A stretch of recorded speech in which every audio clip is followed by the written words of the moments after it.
জানেন খোয়াইতে মদের বিরুদ্ধে ক্রমাগত অ্যাকশন জারি আছে।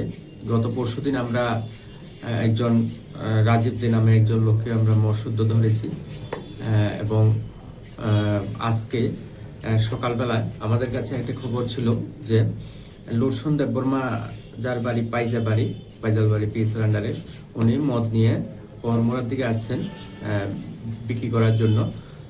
সেই খবর অনুসারে আমরা উৎপেতে বসি এবং রোশন দেববর্মাকে আমরা ধরতে সামর্থ্য হই এবং তার কাছে 16 লিটার দেশীয় মদ উদ্ধার করি। তার কথাতে সে বলেছিল সে কিছু মদ শুক্লাল কুর্মি নামে একজন লোকের কাছে বিক্রি করেছে। সঙ্গে সঙ্গে আমরা ওই শুক্লাল কুর্মির বাড়িতেও আমরা রেড করি, সেখানেও প্রায় 16 লিটার মতো দেশীয় মদ আমরা উদ্ধার করতে সামর্থ্য হই।